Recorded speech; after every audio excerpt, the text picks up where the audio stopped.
My parents and brother pushed me into the underground safe room while crying hysterically, saying that an apocalyptic-level solar storm was imminent, and only this place could save lives. But the moment I closed the door, I overheard my brother's cold laugh through the safe room's eavesdropping system. Finally, we've locked that Jinx Jiao inside. From now on, Juan will be the only precious daughter in the family, and Mom and Dad won't have to be annoyed by her anymore. The fake Aries. Lu Wanwan giggled sweetly and said, "Brother, you're so clever. Now I don't have to worry about being sent away anymore." My blood ran cold in an instant.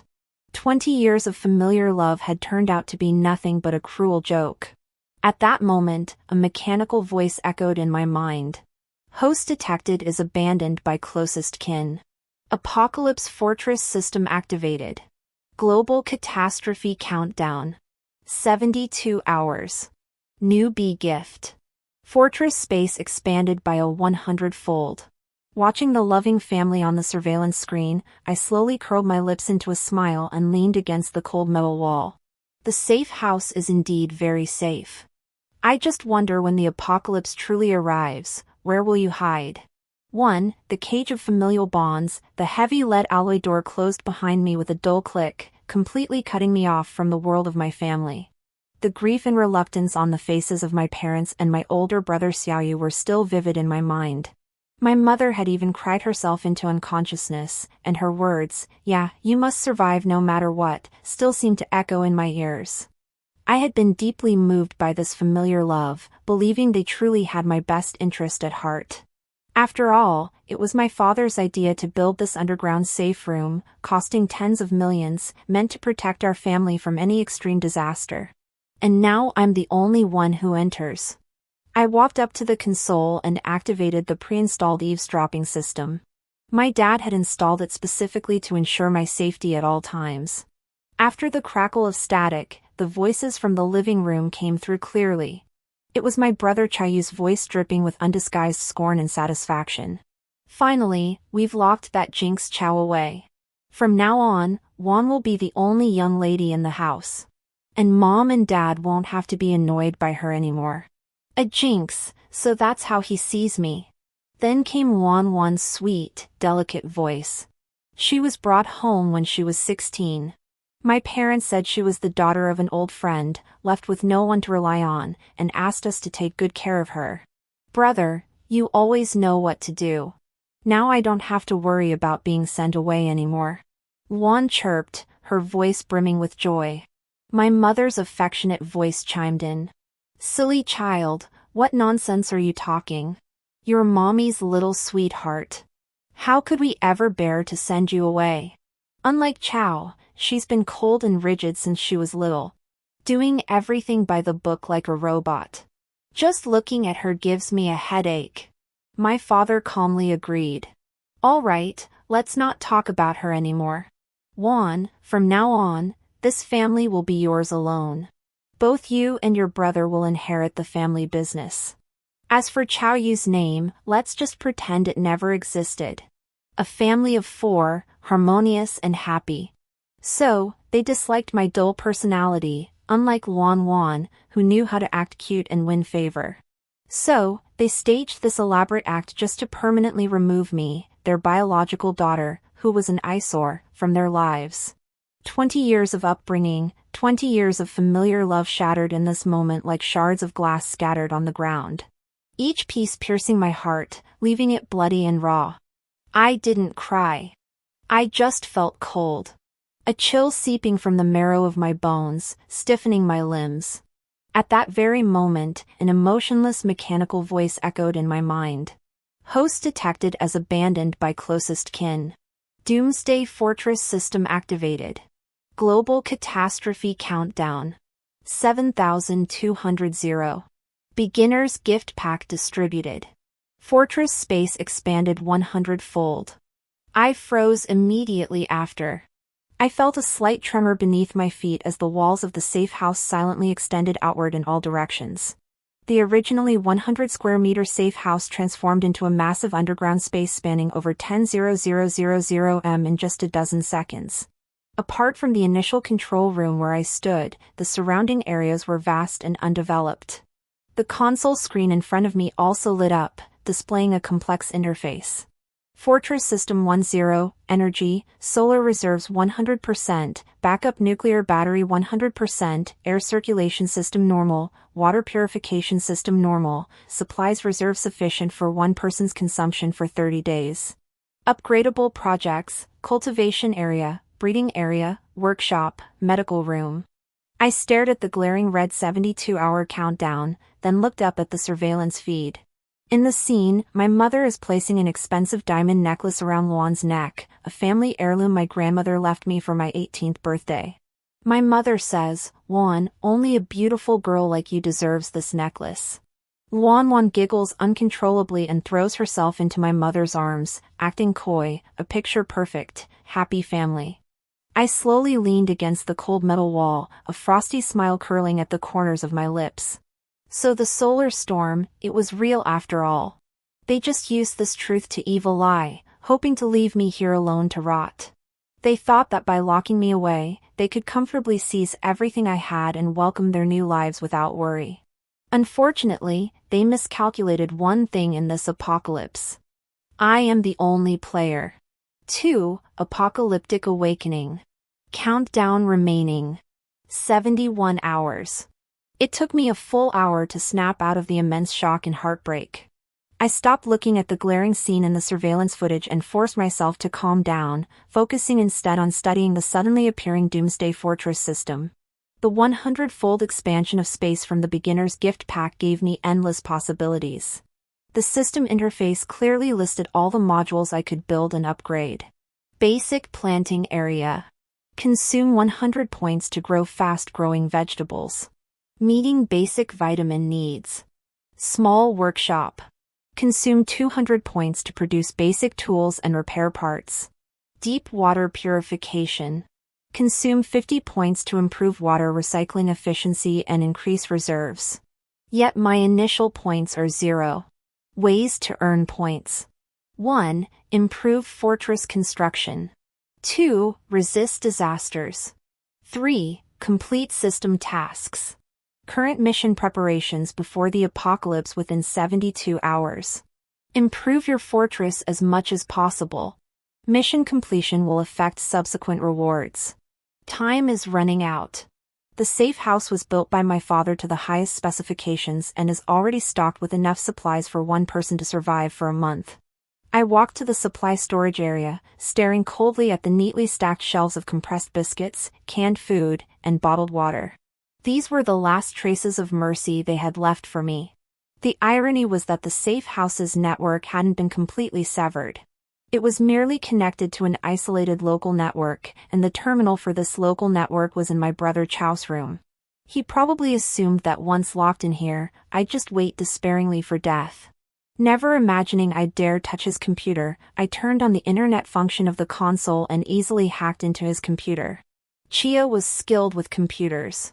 But compared to someone like me who had won multiple international information security competition gold medals, the firewalls he set up were as fragile as paper. I saw all the files on his computer, including our family's financial reports and a medical evaluation report. The subject of the report was Lu Wan. She suffered from a rare genetic deficiency disorder and needed to take an expensive targeted medication long-term. One of the side effects of this drug was its impact on emotions, making her particularly needy for emotional attention and material satisfaction. So that's how it is. They weren't unaware of Luan's greed and scheming. They simply chose to indulge her willingly for the sake of an outsider. They chose to sacrifice their own flesh and blood. I closed the document and expressionlessly opened various shopping websites since they've shown no mercy. Don't blame me for being ruthless. I logged into all of his bank cards, stock accounts, and cryptocurrency wallets using Xiao's account. Looking at that astonishingly long string of numbers, I felt no emotion whatsoever. Half of that money rightfully belonged to me. No, I was simply taking back what was mine. Countdown. 68 hours. I began a frenzied shopping spree. Rice, flour, various meats, dehydrated vegetables, self-heating meals, drinking water. I bought out the entire stock of several large supermarkets, seeds, from staple crops to vegetables and fruits. I emptied the inventory of over a dozen flagship stores, medicines, from cold remedies to antibiotics, and even surgical kits. I cleared out all the online stock from pharmacies and surrounding cities, generators, solar panels, cables, various tools, anything that might be useful in an apocalypse. I didn't overlook a single item. My orders are flying like snowflakes to all corners of the country, with all delivery addresses pointing to the underground garage of our family villa. The safe house has a concealed logistics passage that leads directly to the garage, designed specifically for convenient material transport. Now it has become the perfect channel for my aunt moving operation on the surveillance feed. My family is celebrating Lu Wanwan's rebirth. They opened a bottle of expensive red wine and my father raised his glass for our Wan. From today onward, you are the only young lady of the Chow family. Wan Wan was wearing my favorite dress, her face adorned with a victor's smile. Thank you, Mom and Dad. Thank you, brother. Chu affectionately tapped her nose. Silly girl, why be so polite with us? They didn't know that their bank account balances were being emptied at an astonishing rate. They had no idea that a global catastrophe was approaching step by step. 3. Frenzied purchasing. Countdown. 48 hours. The first batch of supplies arrived at 3 o'clock in the morning. Truck after truck silently drove into the underground garage of my villa complex. Through the system, I remotely activated the concealed logistics passage. One by one, massive cargo containers were transported via conveyor belts into my vast fortress base. Ding. Detected a large quantity of survival supplies stored. Fortress completion rate plus 10%. Reward 1,000 points. Without hesitation, I invested the points into construction. Upgrade to basic planting zone. 100 points consumed. Basic planting zone construction completed. A plot of land approximately 200 square meters appeared before me, illuminated by simulated sunlight lamps overhead, complete with an automatic irrigation system nearby. I scattered the various fast-growing vegetable seeds I had purchased, and the system notified me that the first harvest would be ready in 24 hours. Upgrade small workshop. 200 points consumed. Small workshop construction completed. A 3D printer, CNC machine tool, and various repair tools appear in another compartment. Upgrade deep water purification. Upgrade the air circulation system. Add an oxygen reserve module. Upgrade the power system. Connect parallel backup nuclear batteries. Points flowed out like water. And my fortress visibly improved at a rapid pace. I even extravagantly spent 500 points to exchange for a small ecological recycling system, creating an indoor garden with a stream and lawn inside the fortress. The fresh air and the murmuring sound of water slightly eased my cold and oppressive mood that had persisted for days. At this moment, my family members finally noticed something amiss. The first to discover it was my brother Xiaoyu in the surveillance footage. He sat in front of the computer, his face pale as he stared at his stock account. What's going on? The stocks I just bought yesterday have all been liquidated and my cryptocurrency. He let out a furious roar. Damn it, my wallet's been hacked. He frantically hammered at the keyboard, trying to trace where the funds had gone, but all clues vanished without a trace after entering an encrypted black hole. That was a program I personally wrote for him. There's no way he could have cracked it. Immediately after, my dad also received a call from the bank. The liquid funds in his company account had disappeared overnight. My mom wanted to buy Luan a new bag at a luxury store, but found all her credit cards were frozen. The family's faces turned from celebratory rosy hues to panic pallor. Call the police. Call them now. My father trembled with rage. Luan, frightened, hid in my mother's arms and sobbed softly. How could this happen? Did we offend someone? Chow slammed his fist on the table, gnashing his teeth. It must be the work of a business rival. Just wait till I find out who did this. They were in complete chaos, running around like headless flies. I watched all this coldly as I continued moving the newly arrived supplies into my fortress. Cases of premium steak, fresh seafood, ice cream, and various flavors. I even bought myself a coffee machine and top-quality coffee beans. Outside, global communications began experiencing large-scale disruptions, and eerie yet dazzling auroras appeared in the sky. On the news, experts were still reassuring the public, claiming it was just normal solar activity. But on my system panel, that countdown had turned into a glaring red 2400. The storm is coming for the calm before the storm. Countdown 1 hour in the final 72 hours. I barely slept a wink. The construction of the fortress has begun to take shape. The planting area is lush with greenery, and the first cucumbers and tomatoes have already appeared on the vines. I exchanged some points for several chickens and rabbits, keeping them penned in the newly built breeding area to provide a stable source of protein in the future. In the workshop, I printed out some essential furniture and daily necessities, giving the empty fortress a sense of home. My stockpile of supplies is enough to sustain 100 people here for 10 years.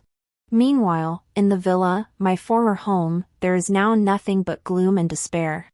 The money at home vanished without a trace, and my father's company faced plummeting stocks and teetered on the brink of bankruptcy due to a broken capital chain. They hired the best cybersecurity experts. Yet, not a single clue could be found. The immense fall from grace plunged my family into utter disgrace. Stripping away all remnants of their former dignity, my mother was no longer the elegant lady she once was. She aged 10 years overnight. Her face gaunt and constantly strewn with tears. My father's temper has become increasingly irritable, often losing his temper with the servants at home. Chow, on the other hand, was like a trapped beast, locking himself in his room, trying to uncover the hacker who had stolen everything from him. Only Luan Wan was still trying her best to play her role as the family's little sweetheart. Dad, Mom, brother, don't be upset. Money can be earned again. As long as we're together as a family, that's what matters most, she said, holding a bowl of soup and comforting each of them in turn. My mother hugged her emotionally, saying, "Juan, thank goodness you're still here." My father also sighed and said, "Yes, the family may be broken, but as long as we're still here, that's what matters." Watching the surveillance footage, I felt utterly bitter. Their so-called family had excluded me from the very beginning. At this very moment, the fortress system emitted a piercing alarm. Warning. High-energy particle flux detected approaching Earth. Estimated to reach the surface in 10 minutes. Solar storm officially commencing. Disaster level. Apocalyptic. Host is advised to immediately enter maximum defense mode. I immediately shut down the logistics passage leading to the garage and reinforced the fortress's external armor to its maximum thickness. Almost simultaneously, mobile phones across all countries worldwide received the highest level disaster warning.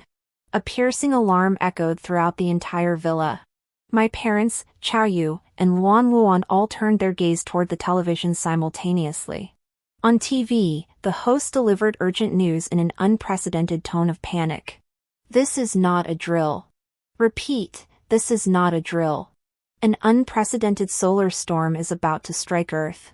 All electronic devices will fail and surface temperatures will rise sharply within a short period. All citizens are urged to immediately seek shelter in sturdy underground bunkers. For a moment, the living room fell into deathly silence. My dad, my mom, and my brother. The color drained from their faces in an instant. They thought of me. He remembered the underground safe room they had personally pushed her into, which was touted as being able to withstand any disaster. Chu, my mother's lips trembled, unable to form complete words. Chu's pupils suddenly constricted as if he had remembered something. He rushed frantically to the door of the safe room and began pounding on the metal door. Chu, open the door. Open it now. His voice was filled with panic and fear, devoid of the previous disdain and indifference. My dad also snapped back to reality, rushing over and shouting, "Chow, can you hear me? It's Dad. Open the door." Luan Wan was so terrified that she collapsed to the ground, crying out, "Sister, open the door quickly. Teach, there's danger outside the window." The sky had turned an eerie shade of dark red. The lights in the villa began flickering wildly, and electrical appliances emitted a zezzy buzzing sound, as if they were on the verge of burning out at any moment. They desperately pounded on the door, trying every possible method. But this door, built to withstand the apocalypse, remained unmoved. Luan stared at the cold keypad lock, as if driven mad, grabbing a decorative metal ornament from nearby and smashing it violently against the password panel. "That Jinx, she's trying to get us all killed. I'm going to break it open," she shrieked, her face twisted with fury. I sat in the cozy control room holding a cup of hot coffee, watching her frantic movements on the surveillance screen with indifference. Detected attack on the fortress's external facilities. Activate primary defensive countermeasure. High voltage electric shock. My finger lightly tapped the yes option. 5. Electric shock counterattack. A piercing scream cut through the chaos inside the villa. In the surveillance footage, Wan appeared to be violently pushed back by an invisible force, convulsing as she collapsed to the ground, her hair standing on end in places. The metal ornament in her hand cluttered loudly as it hit the floor. The password keypad she had smashed was flickering with dangerous blue electric arcs. Chow, my dad, and my mom were all stunned. They stared blankly at Lu Wanwan lying unconscious on the ground, then looked at the door, flickering with electric sparks, their faces filled with disbelief. Wan, my mom was the first to react. Rushing over to hold Wan and crying out, "Wan, what's wrong? Don't scare me." Chu also crouched down to check and found that Wan had only been electrocuted unconscious. He sighed in relief, but then his gaze turned toward the door, filled with shock and anger. "Chu, what have you done? Are you trying to kill Wan?" He roared at the intercom by the door. I sat down my coffee cup, walked to the console, and pressed the talk button. My voice amplified and icy clear, carried outside. "This safe house is indeed very safe. This is the first sentence I've spoken to them since being locked in here." The living room fell silent instantly. All three of them froze, seemingly not expecting me to respond at this moment, let alone in this tone. My father was the first to snap out of it. Suppressing his anger, he commanded in a parental tone, "Chu, stop fooling around. Open the door. It's dangerous out there." I let out a light chuckle. The sound transmitted through the electric current, sounding eerily unsettling. "Danger? Didn't you all say the solar storm was a lie?" The sentence landed like a resounding slap, striking each of their faces hard. My mother's sobs abruptly halted. Chaya's face turned extremely grim, and my father's lips trembled, unable to utter a single word. Their lies were exposed right in front of me, stripping away all pretense and dignity in an instant. With a sharp click, the lights in the villa went out completely. The backup power lasted only a few seconds before burning out from overload. Darkness and silence enveloped them. Only through the crack of my safe room's door did the faint bright lights seep out as if mocking their wretchedness. "Chow." My mother's voice trembled with tears thick with pleading. Yeah. Mom was wrong. Mom knows she was wrong. Please open the door and let us in." "Okay. Outside. It's so dark." "That's right. Yeah. My father also dropped his pride. His voice. "I was wrong before and I apologize. We're family. You can't just leave us to die." Chu went even further. "Chu, just open the door and we'll let bygones be bygones. I'll give you half of the family's property." I listened to their clumsy performance without a ripple in my heart. A family let bygones be bygones. Split the property with me half and half. How ridiculous. I leaned back in my chair and leisurely pulled up the fortress's external surveillance feed. The sky had turned completely dark red, like burning iron. On the streets, vehicles crashed into each other one after another, exploding into towering flames. In the distance, the glass curtain walls of skyscrapers shattered under the intense heat, raining shards of glass. The apocalypse had truly arrived. "Now you realize we're family," I said, coolly. "That's not what you said when you locked me up." When you gave the necklace Grandma left me to Wan Wan, you certainly didn't think this way. When you schemed to drive this jinx out of the house so she could monopolize all the family assets, you even less remembered we were family. Every word I spoke was like a knife, precisely stabbing at their most guilty conscience. They fell silent, unable to retort, because everything I said is the truth. 6. The trap of despair. After silence comes an even more frenzied outburst. Chow you unfilled daughter. I spent tens of millions to build this safe house for you, and this is how you treat your parents.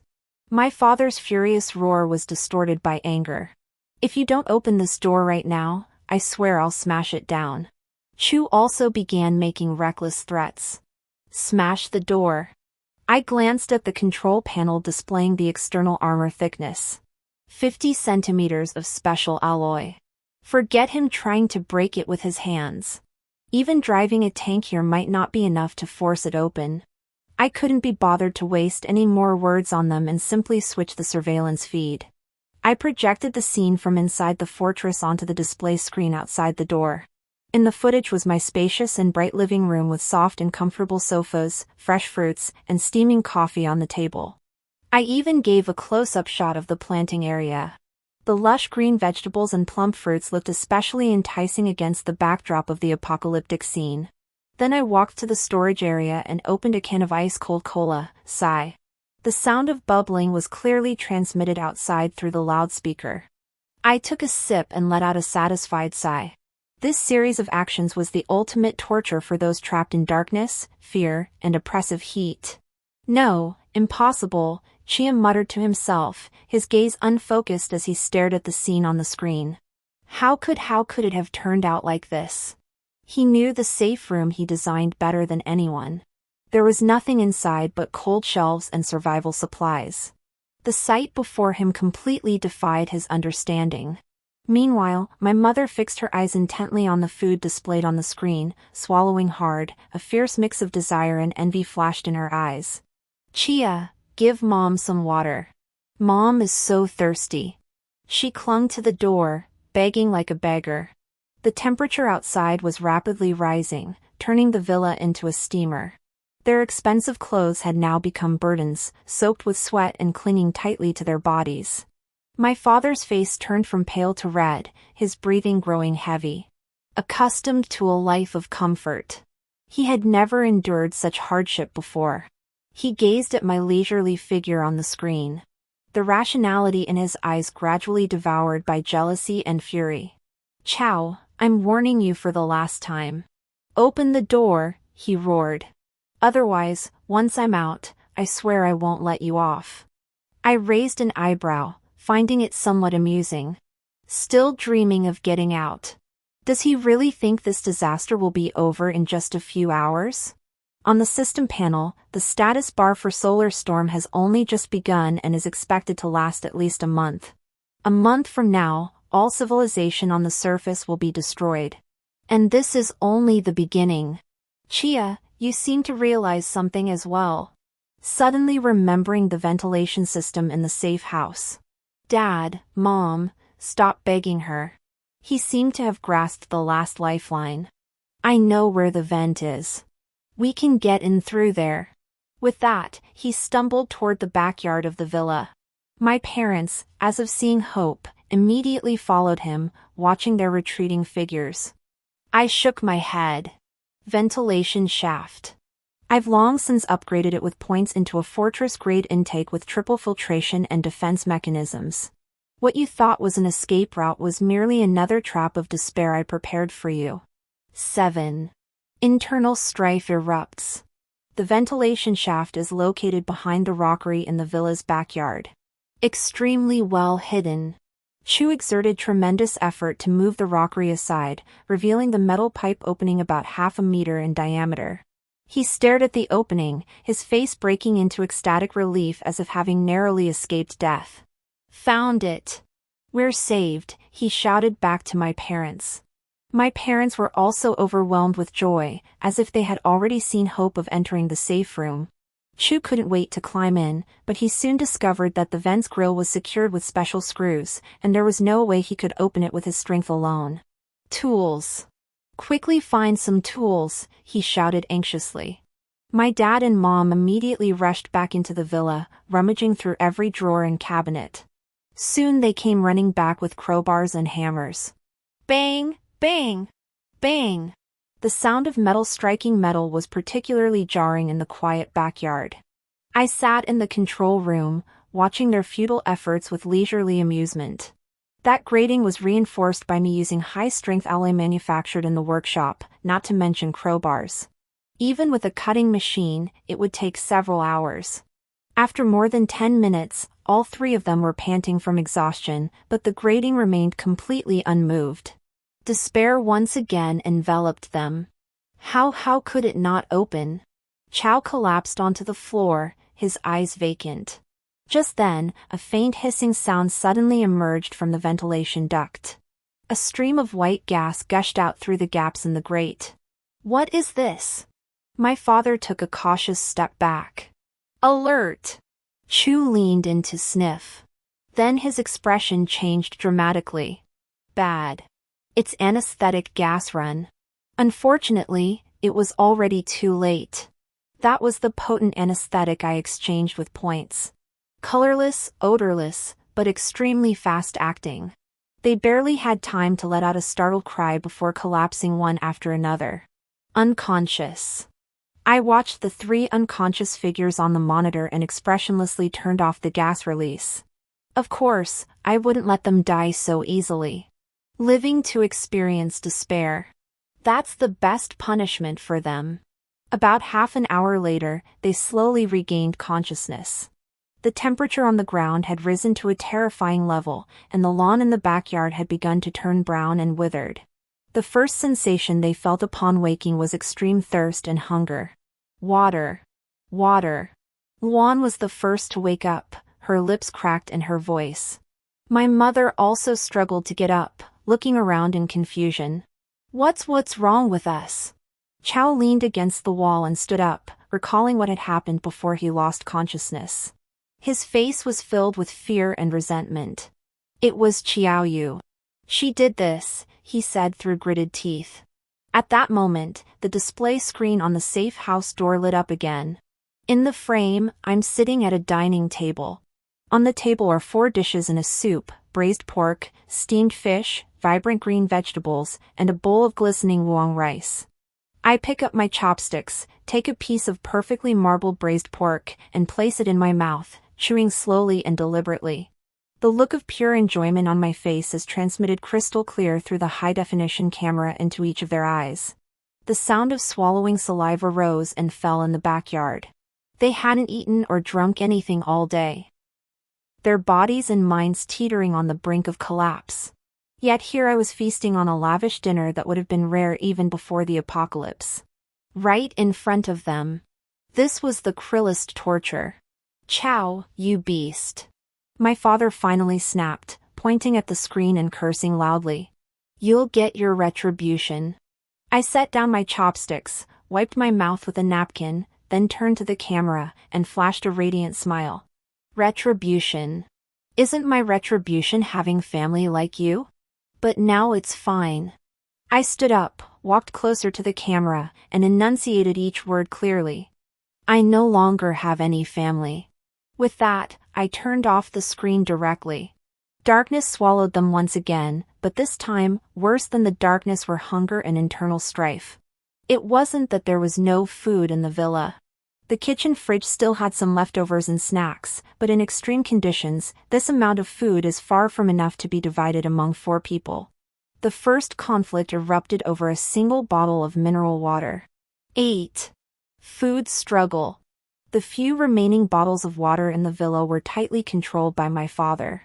He poured half a glass for himself and Xiaoyu, but only gave my mom and Luan a few sips. Why do they get to drink so much? Luan was the first to voice her dissatisfaction, pointing at the water bottle in my dad's hand. She shrilled. I'm thirsty, too. Under extreme physical torment, she could no longer maintain her sweet and obedient demeanor. My dad gave her a cold glance. These are extraordinary times. Men need more energy to figure things out. You women won't die from drinking less. These words made my mother's face turn ugly as well. Old Xiao, how can you say that? Juan is still young. And you what? My father interrupted her impatiently. What else can you do besides cry?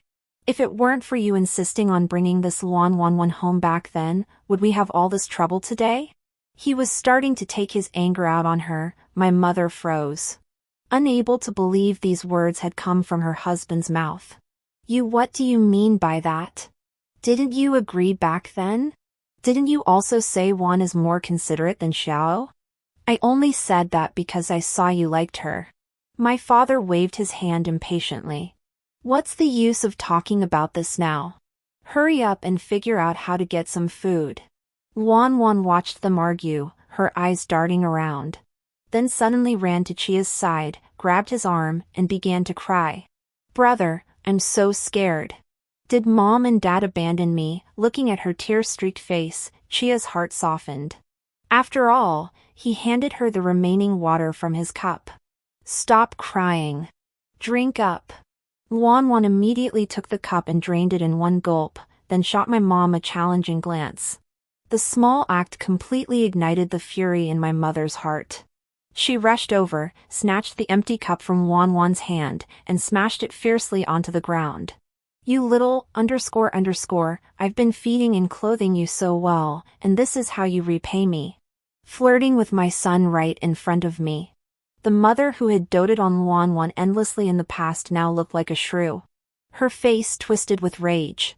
Luan also tore off her disguise and retorted sharply. I seduced your son, which I have saw that it's your own fault for not being able to keep your husband, and now you're blaming me. My mother was so angry that she raised her hand to hit her. A farce triggered by a bottle of water unfolded right before my eyes. My father stood by indifferently while Chao was caught in the middle, torn between both sides. The once loving family began their infighting on the very first day of the apocalypse. Watching this ugly scene unfold on the surveillance feed, my heart remained as calm as still water. Suddenly, I remembered Wan's room likely still held a stash of her favorite imported snacks, so I pressed the intercom button.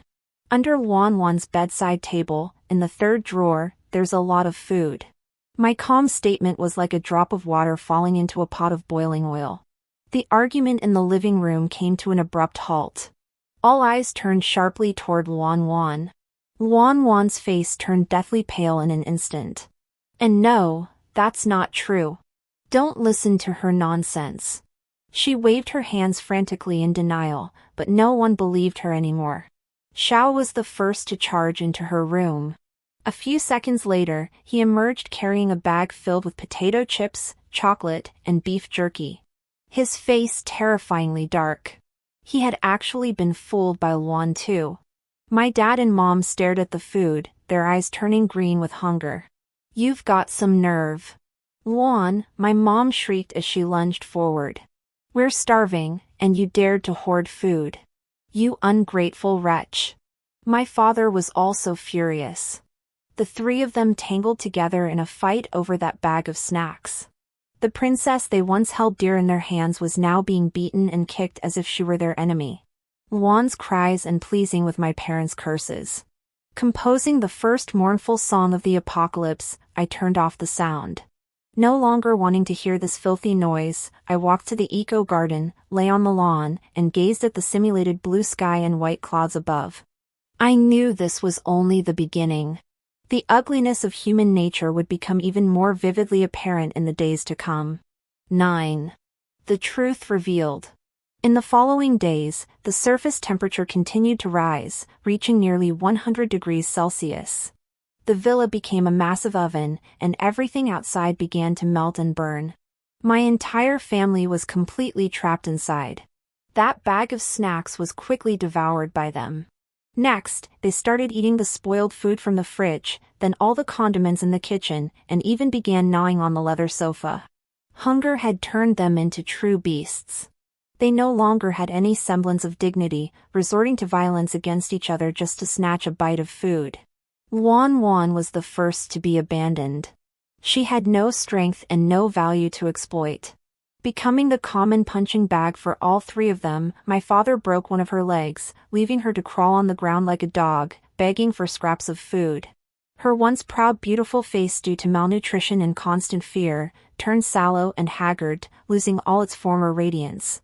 My mom has gone crazy, too. She started hallucinating, clutching a pillow, and constantly calling out my Juan, alternating between crying and laughing. As for my dad and Xiaoyu, they're like two desperate trapped beasts. Every day, aside from searching for food, they try every possible method to break down the safe house door, but each time they end up failing.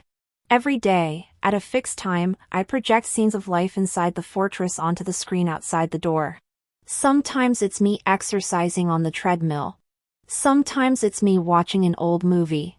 And sometimes I simply live stream my afternoon tea for them. Freshly baked cakes, fragrant black tea.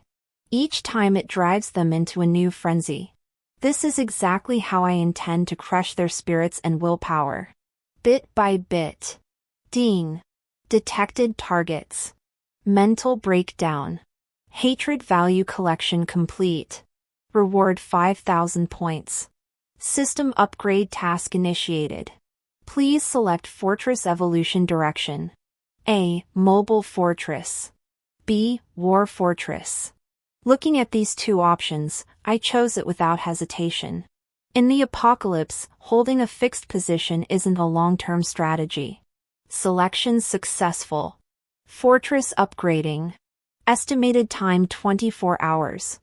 The ground beneath his feet trembled slightly once more. At that very moment, in the surveillance footage, Chow, who had remained silent all this time, suddenly knelt before the safe house door. Facing the camera, he began cowing repeatedly, his forehead soon bleeding from the impact. "Chow, you little sister, I was wrong." His voice was hoarse, weak, and filled with remorse. "It was all my fault. I was blinded and deceived by Lu Wan's instigation. I was jealous that you were better than me. Jealous that Mom and Dad valued you more." As he spoke, murky tears streamed down his face. "Please, for the sake of us being siblings, give me a chance. No, give Mom and Dad a chance. They're dying." He pointed behind him. My father was lying on the ground, barely alive, while my mother, still clutching a pillow, giggled foolishly. Wan, she's not some old friend's daughter at all." Chow seemed to have made up his mind and revealed a shocking secret. She's someone I met outside. I brought her home and lied to Mom and Dad, saying she was an old friend's daughter. I just wanted to find someone to provoke you, to make you care about me more. I never thought things would turn out like this. It turns out that the root of all this was Chia's pitiful and laughable jealousy. He thought that bringing back Wan, who knew how to act cute and play dumb, would steal our parents' attention from me. Little did he expect that our parents would indeed be completely charmed by Wan, while he himself was gradually dragged into the abyss of her greed, ultimately plotting the scheme to imprison me. How absurd, how pathetic. He thought that by telling the truth, I would soften and forgive him. He looked at the camera, a hint of hope in his eyes. I watched him quietly, then played another recording. It was a recording of his conversation with his friend on the first day I was locked in the safe house. "Brother, did you really lock your sister up? That's ruthless. She's just a jinx anyway, keeping her around as an eyesore. Once the heat dies down in a few days, I'll tell Mom and Dad she's gone missing. From then on, everything in the Cha family will be mine." In the recording, Kaya's voice brimmed with smugness and cruelty, devoid of even a shred of remorse. I played this recording on loop through the speakers throughout the villa. The color drained completely from Chu's face in an instant. All his remorse turned into a pale and feeble joke in the face of irrefutable evidence. A new beginning. As the recording finished playing, the villa was plunged into deathly silence. Chow knelt on the ground like a petrified statue. Knowing that his last glimmer of hope had been shattered, his dying father, upon hearing the recording, struggled to sit up from the ground. With all his remaining strength, he pointed at Xiaoyu, his clouded eyes filled with rage and disappointment. "You ungrateful son." A guttural sound escaped his throat as he gasped for breath. Then his head tilted to the side, utterly still. My mother heard the commotion and turned her head blankly, looking at her fallen husband, then at her son kneeling on the ground. She seemed to understand nothing, only clutching the pillow in her arms and crying even more bitterly. In the corner, Wan Wan, who had been lying there like a dead dog, suddenly burst into shrill, hysterical laughter upon hearing Chia's confession. "Ha ha, Chow, you fool. Did you really think I liked you?" Dragging her broken leg, she struggled to crawl towards Xiaoyu, her face twisted with vengeful glee. "I was after your Chow family's money from the very beginning. You're the fool who fell for it. Dancing to my tune and even personally sent your own sister to her doom. You regret it now. Too late.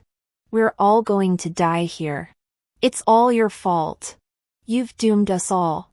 With her last ounce of strength, she lunged at Chow like a rabid dog, biting and tearing at him. Chow didn't resist. He just knelt there numbly, letting Wan Wan scratch and bite him. His life, his family, everything he possessed, all vanished into thin air due to his foolish jealousy and a single moment of poor judgment. I watched this final farce with cold indifference, then shut down all surveillance, fortress upgrade complete, mobile mode activated, newbie period ended, global coordinates unlocked. The cold mechanical voice of the system pulled me back to reality from my memories of the past. I walked up to the console where a massive virtual Earth appeared before me, marked with countless coordinates for migration. I pressed my palm against the cold console, feeling the faint vibration of the engine starting beneath my feet. This place, once my prison, had now become my ark to roam the apocalypse. I took one last look at the heavy lead alloy door. Outside the door lay my past, the ruins of decayed familial bonds and human nature. Beyond it awaited my solitary future. Boundless possibilities and a brand new life. I set coordinates far from the city and pressed the ignition button. The fortress began to move slowly deep underground, heading toward an unknown distance. I didn't look back again. Those people, those events would all be buried forever in the past along with the destruction of this city. I leaned against the porthole, watching the dark rock layers rush past outside the window. I knew the world outside had already become unrecognizable, and the path ahead might be fraught with thorns and dangers. But in my heart there was an unprecedented calm and freedom. The solar storm destroyed the old world and gave me a new life. From today onward, I am only Xiaoyu. Chow who lives for herself.